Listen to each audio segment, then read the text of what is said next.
Welcome back. Now, the federal government is intensifying efforts to reduce the congestion of prisons in the country with the award of a contract for interconnectivity between the various prison formations in the country and the Office of the Attorney General, as well as other stakeholders in the administration of justice. The move, which is part of government's efforts to decongest prisons, will allow sharing of information on inmates. Other approvals are for the expansion of the government Empower scheme in the southeast and the northwest, as well as the purchase of aviation accident investigations equipment.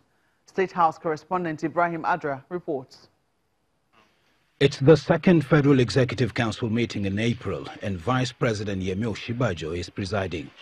After hours of deliberations behind closed doors, Minister of Information Lai Mohammed led other ministers to brief the media. One of the resolutions is an approval to put in place a system that allows sharing of information concerning prison inmates.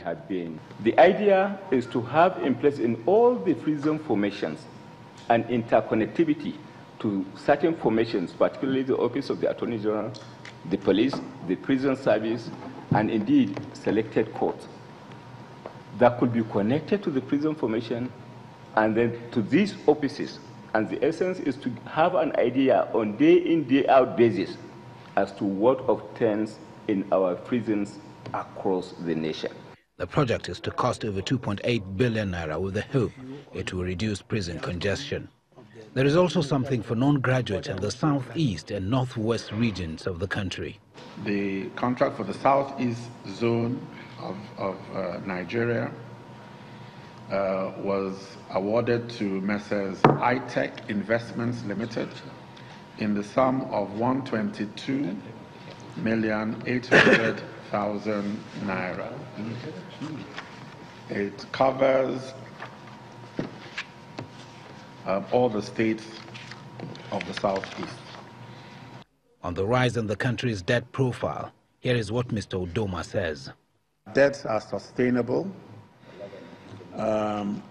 We do have a revenue challenge, and we are focusing on that. And once the revenues come up, it will be obvious that we don't have a debt problem at all. The aviation sector is to procure a memory access retrieval system for accident investigations in line with global standards. Other approvals are water supply and purchase of fireman's suit for the FCT, amongst others. From the Presidential Villa, Abuja, Ibrahim Adra, Channels Television News. And a delegation from the American Embassy, led by the embassy spokesperson Glenn Guimond, paid a visit to the Channels Academy in the nation's capital, Abuja, today. According to the spokesperson, the visit is part of the embassy's drive to ensure journalists get the training they need to remain independent and fact-based. Our correspondent Kayla Megwa reports. Since its inception on the 19th of July 2017, the Channels Academy has successfully trained 200 journalists, 32 members of civil society organizations, 24 government spokespersons, 60 military personnel, and 20 airport announcers, with strategic alliances with several organizations around the world. While welcoming the spokesperson of the United States Embassy, the Assistant General Manager Operations of Channels Media Group, Kingsley Uranta, conveyed the best regards of the chairman of Channels Media Group, John Momo, applauding the good working relationship between the group and the United States Embassy, while urging that both parties enjoy better synergy in the future. In a world where citizens, journalists... After a brief presentation on the vision, mission, and aim of the Channels Academy, the U.S. Embassy spokesperson was taken on a tour of the facilities. How much work do you do with the language laboratory? From the training room to the language lab, and then the live studio. Glenn Guimond takes over from Russell Brooks as a spokesperson of the U.S. Embassy in Abuja. Assuming office in September of 2018, he brings with him a wealth of knowledge and experience, having worked in the United States embassies in the Czech Republic, Papua New Guinea, Jamaica, Ethiopia, Vienna, and Venezuela. He says he's looking forward to a mutually beneficial relationship with the Channels Academy. Kayla Megwa, Channels Television News. And that's all from our Abuja studios. It's back to you, Ijoma. Thanks a lot, Mark. Well, nice one there at the Academy over there in Abuja. Now, more than 48 hours after the executive lounge of the Sam Mbakwe International Cargo Airport in Owerri, Imo State, was gutted by fire, airport authorities say they've set up a panel of inquiry to investigate the cause of the incident. The manager of the airport, who confirmed this development to Channels Television, says normal flight operations have commenced at the airport and passengers should go about their lawful business without fear. Our correspondent, Equities, reports. Days after the fire incident that gutted the executive lounge of the arrival terminal of the Sam Mbakwe International Cargo Airport in Owerri, normal business activities have commenced as flight operators are back to their normal flight operations. According to some airport users, there's calm at the airport after the confusion and unfortunate incident a few days ago. There's no problem.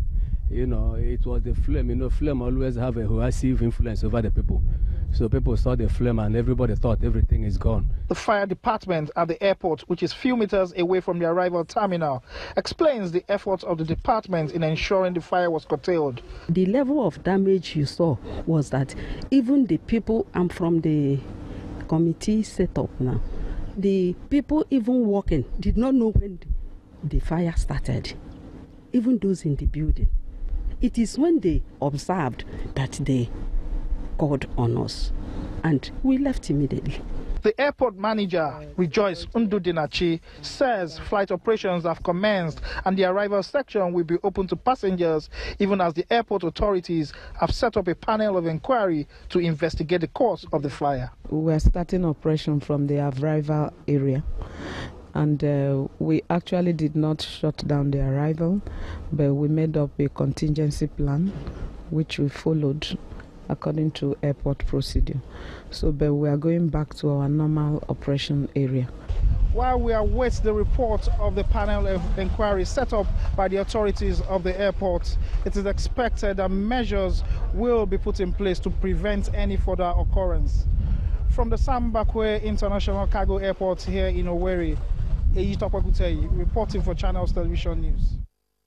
And in Ogun State, the State Police Command has arrested a 3-man child kidnapping syndicate linked to different cases of abduction in the state. The State Command also rescued 3 children already sold by the group to unsuspecting persons in Anambra State. One of the pupils, a 5-year-old boy, has however been reunited with his parents, while the others are still in police custody. According to the police, the style of operation of the syndicate is to go to different neighborhoods where the targets are.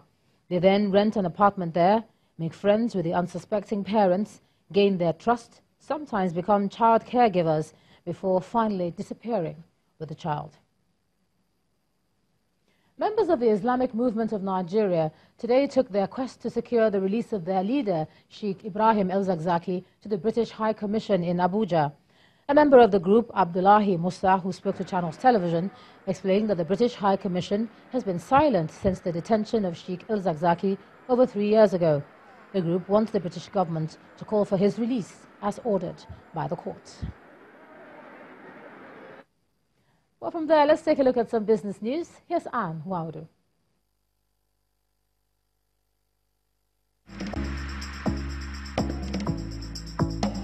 You first. First Bank.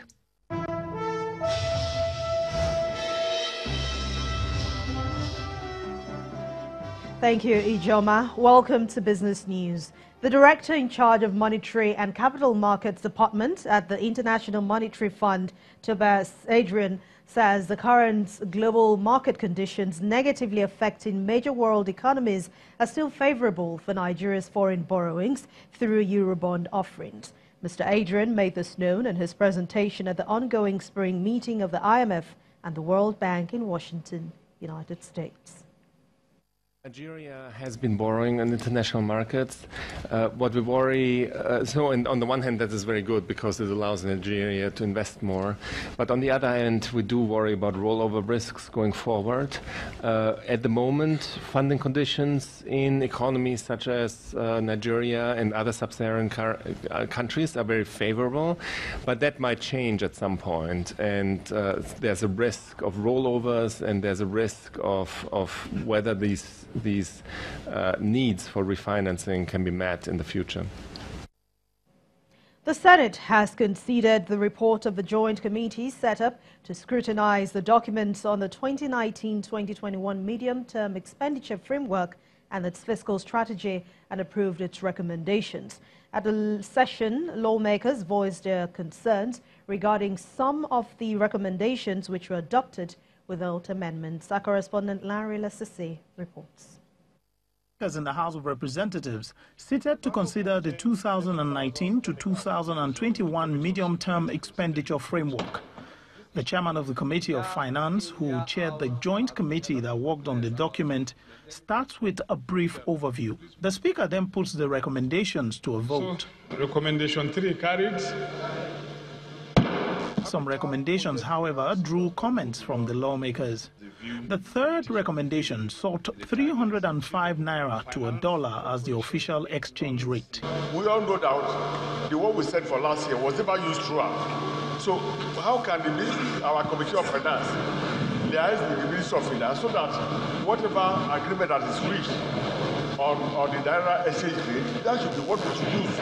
Recommendation 4, setting 1.64 trillion naira as new borrowing to fund the budget deficit, also raised concerns. This document, if it was to do justice to the funding of this budget, should have told us how much we are spending on fuel subsidy and how we intend to mitigate the high expense on fuel subsidy to use. Before you go borrowing, you should first of all ask yourself questions about how you have utilized the fundings you have.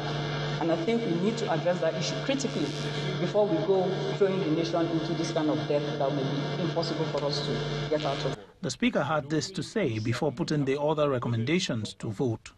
I don't see anything too detrimental in this report, more so that it's already been harmonized with the other house. Any variation may result into going to a conference, and truly we don't have the time. So, recommendation 4.2 carried, 5 carried. With this out of the way, the next step is to concentrate on the 2019 budget and ensure it is passed as soon as possible. Lanre Lassisi, Channels Television News. And from the House of Representatives, let's go to Nigeria's equities market. It has ended the midweek trading session on a positive note, with a moderate rebound as renewed interest in banking bellwether stocks altered a two-day bearish sentiment. Let's join BC Adebayo for the details. Hello and welcome to the Stock Markets Report. In what may be described by traders as a dead cat bounce, the equities market eked out a 0.15% rebound on Wednesday, boosted by a rally in the banking sector and the likes of market heavyweight Dangote Cement. But the main index still remains at the 29,000 mark with a market capitalization of 10.96 trillion naira. Just as I mentioned earlier, the banking sector was up 0.62%, as well as the oil and gas sector, which advanced by 0.26%. The industrial goods took a 1.25% dip. Transcorp, UBN and Sterling Bank were midweek's major contributors to market turnover. In all, a total volume of 481.62 million was recorded, with a value of 2.87 billion naira in 3,559 deals. And that's it on the Stock Market Report. I am BC Adebayo. Thank you, BC.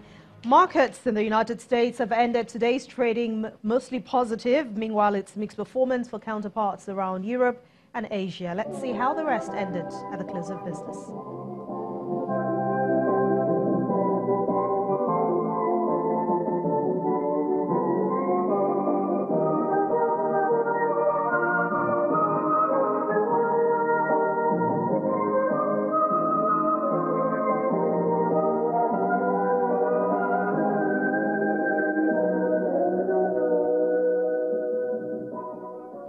Thanks for watching Business News Tonight. I'm Anne Nwaudu. It's back to you, Joma.